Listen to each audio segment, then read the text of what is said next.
문학적 글쓰기를 제안을 드리고 싶은 거예요. 한국 문학을 흔히 치유문학이라 그래요. 우리 한국 1920년, 30년, 40년대 소설들을 읽어보고 또 시들을 읽어보고 소설 들여다보면 사실 다 아픈 이야기들이잖아요. 응? 아프고 회복되고 우리가 드라마를 왜 보나요? 그 안에 우리 삶이 들어있어요. 아픈 이야기들이 들어있어요. 남의 이야기이지만 그 이야기의 한 인물은 또 제 이야기이기도 해요. 제가 얼마 전에 드라마를 하나 봤는데 드라마 제목이 그의 우리는 이라는 드라마였어요. 거기에 연수라는 인물과 웅이라는 인물이 나와요. 근데 굉장히 두 캐릭터들이 연수와 웅이는 되게 내향적이고 내향적이고 아주 내성적인 그 캐릭터들인데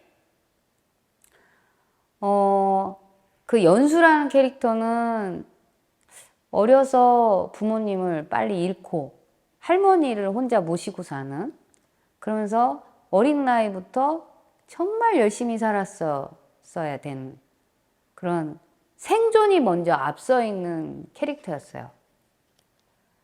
또 웅이라는 캐릭터는 거기서 이제 그 그림 그리는 화가로 등장을 하는데 아주 그 정밀화를 그리는 그런 화가예요. 근데 저는 두 캐릭터 중에 굉장히 공감이 갔던 캐릭터가 누구였냐면 그 웅이라는 캐릭터였어요. 어떤 장면에서 제가 공감하고 감정이 느껴졌냐면 그 그림을 그리는 그 정밀화이기 때문에 하루 종일 앉아서 그 정밀화를 그려가는 그 행위에서 제가 굉장히 공감을 느꼈어요. 글쓰기도 먼고지 600매, 700매 이렇게 글을 써나가는 작업은 쉽지 않아요. 하루 종일 엉덩이를 붙이고 앉아서 한 문장 한 문장 글을 써나가면서 그 로직을 만들어가는 과정이 사실은 굉장히 그 글 속에 빠져 있어야 돼요. 그래야 그 글이 형상화가 이루어져요. 이야기라고 하는 것이. 근데 거기 웅이라고 하는 그 캐릭터가 그 그림을 그려가는데 남들이 보기에는 굉장히 그 캐릭터가 그냥 어떨 때는 자유롭게 노는 것 같기도 하고 아무 때나 자고 아무 때나 일어나고 그리고 자기가 그림을 그리고 싶을 때 그리고 남들이 보기에는 굉장히 자유로워 보이지만 사실은 굉장히 고독하고 외로운 시간들을 보내는 캐릭터예요. 그 캐릭터를 보면서 작가의 삶을 우리가 그림을 전문적으로 그리든 글쓰기를 전문적으로 하든 작가의 삶은 좀 고독하고 쓸쓸해요. 그런데 고독하고 쓸쓸해야 고독하고 쓸쓸하니까 엉덩이 붙이고 앉아 혼자서 그 작업을 하는 거예요. 고독하고 쓸쓸하지 않고 늘 사람 속에 있는 사람이 어떻게 글을 쓰겠어요? 어떻게 그림을 그리겠어요? 어떻게 자기 작업에 몰입을 하겠어요? 그런 작가의 삶을 참 잘 그렸다라는 생각이 들었어요. 그리고 그 웅이라는 캐릭터를 한 그 배우가 참 잘 소화하고 있구나라는 생각이 들었어요. 그런데 우리가 치유라고 하는 관점에서 봤을 때 그 웅이라는 캐릭터가 왜 그렇게 그림을 정밀화를 몰입해서 그리는가? 움직임이 없는 그 정적인 세밀화들을 그렇게 오랜 시간 세밀하게 그려가고 있는가? 알고 보니까 그 웅이라고 하는 캐릭터는 어렸을 때 지금 사는 부모가 양부모더라고요. 그 원래 부모님이 웅이를 버린 거죠. 버리고 떠난 거죠. 그래서 항상 분리불안증을 갖고 있는 캐릭터인 거예요. 분리불안증을 갖고 있는 사람들은 누군가 떠나갔을 때 항상 불안이 떠다녀요. 그런데 그 불안이 떠다니는 그 감정을 부여잡는 방법이 하나가 있어요. 그게 몰입이에요. 저도 저의 얘기를 잠깐 말씀드리면, 제가 왜 작가가 되었을까?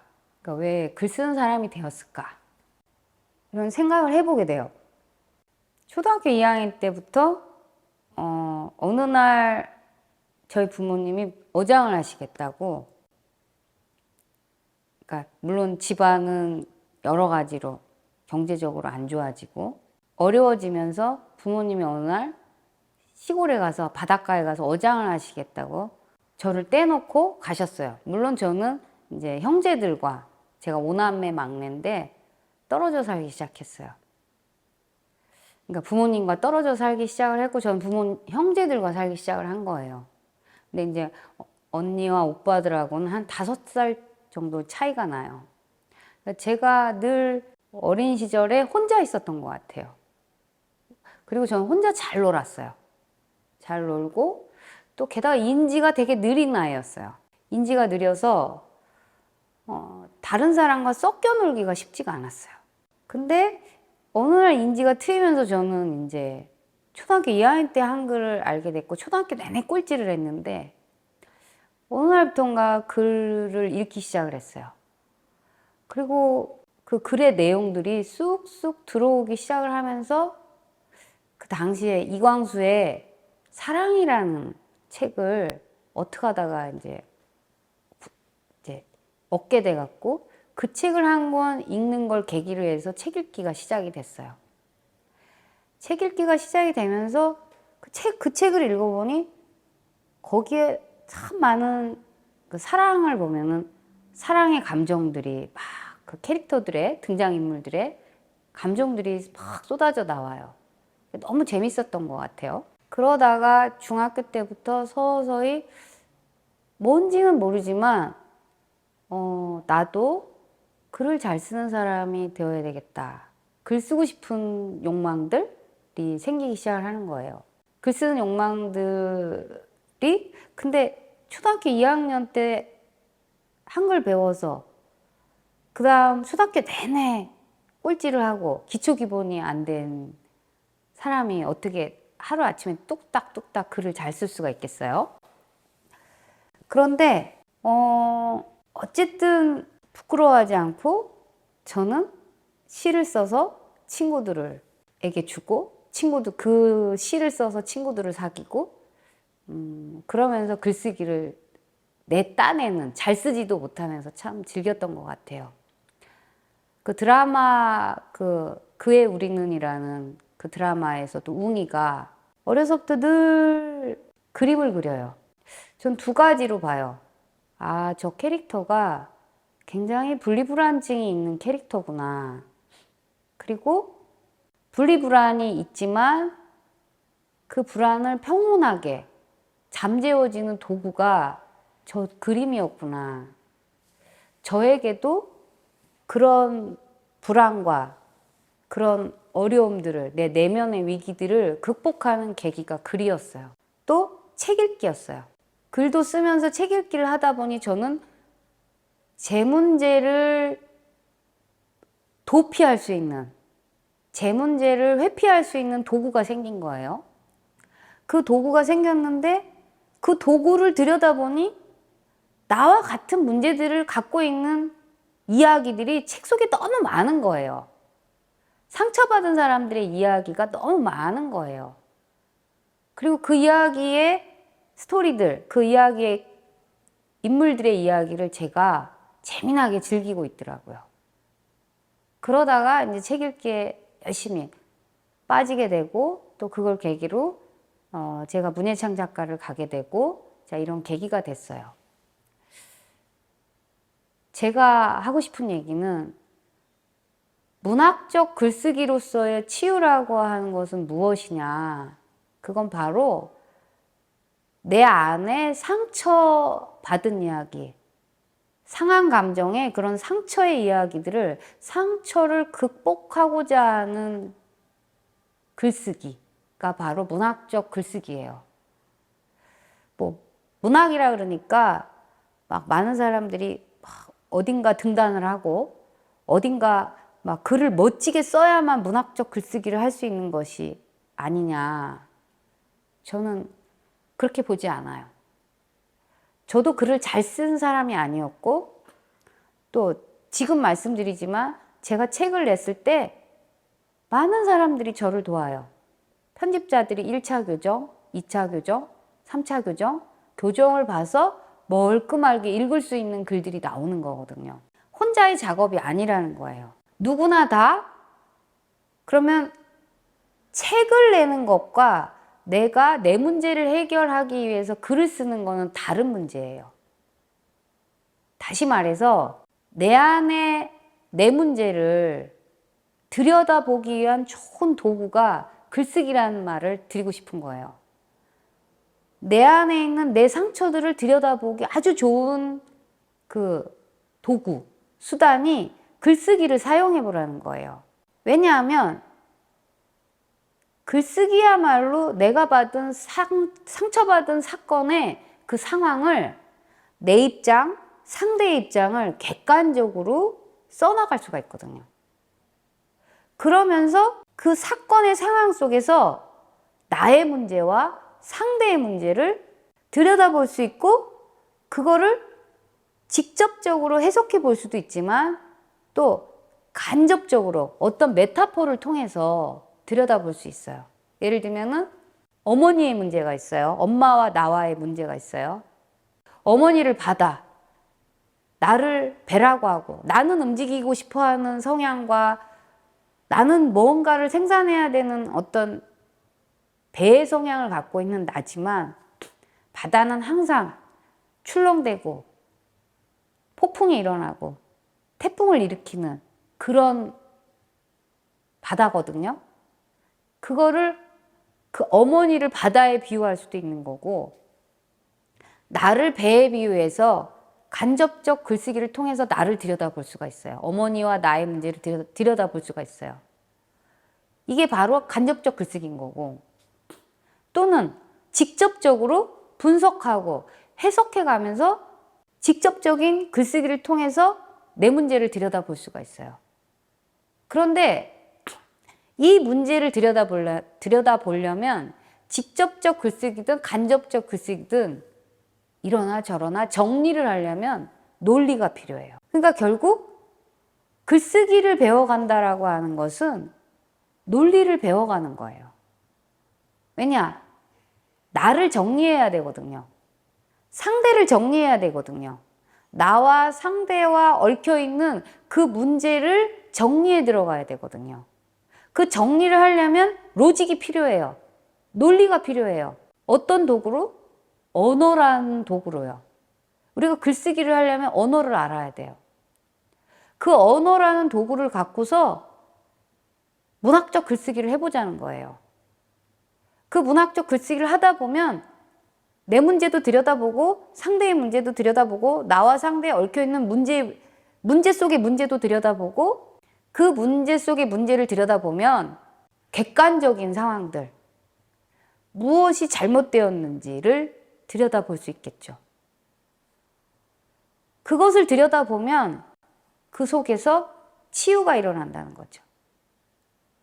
아, 내가 이런 사람이었구나. 아, 그 상황에서 상대가 이런 사람이었구나. 그러면 나와 상대는 무엇이 잘못되었는가?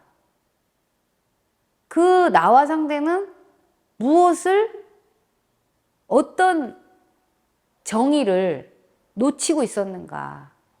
그러니까 한 예를 들어서 어떤 사람이 저한테 돈을 꿔달라 그랬어요. 오랜 친분이 있는 사람이었는데 근데 돈을 꿔달라고 하니까 제가 그걸 거절했어요. 이 상대는 그때부터 저한테 연락을 끊었어요. 돈을 꿔달라고 했는데 아니 그거 거절을 했다고 해서 인간관계를 끊을 일은 아니지 않아요? 그럼 나의 입장에서 그 돈을 형편이 힘들었을 텐데, 힘들어서 말하기 어려운 문제를 나에게 얘기했을 텐데 꺼줄 걸. 마음이 아프죠. 근데 전화를 해도 전화를 안 받아요. 그럼 더 아프죠. 더 상처받죠. 그 돈 한 번 안 꺼줘갖고. 그쵸? 그럼 상대 또한 이 거절 자체가 관계를 끊을 일이었는가에 대해서 상대의 문제도 글쓰기를 통해서 들여다볼 수가 있어요. 물론 사람마다 다르겠지만, 성향과 어떤 성격을 갖고 있느냐에 따라 다르겠지만, 돈을 꿔달라고 하는 사람은 저한테만 꿔달라 그런 게 아니라 여러 사람한테 이미 돈 꿔달라는 소리를 많이 한 거예요. 그리고 돈 꿔달라는 얘기, 돈의 문제에 대해서 쉽게 유통을 잘 하는 사람들이 돈 꿔달라는 얘기를 굉장히 쉽게 하는 사람들이기도 해요. 보면은. 안 그런 분들도 참 많은데, 그렇다면 이 돈의 문제를 거절한 것이 왜 관계를 끊어야 되는 일이었느냐라고 하는 건 우리가 충분히 글이라고 하는 도구를 통해서 그 문제를 들여다볼 수가 있어요. 그러면 더 객관적 상황으로 봤을 때 내가 거절한 것이 잘못한 일이었을까요? 돈을 꿔달라고 한 그 말을 한 것이 잘못한 일이었을까요? 무엇이었을까요? 여기서 우리가 객관적인 옳고 그름의 문제를 글 속에서 깊이 들여다볼 수가 있어요.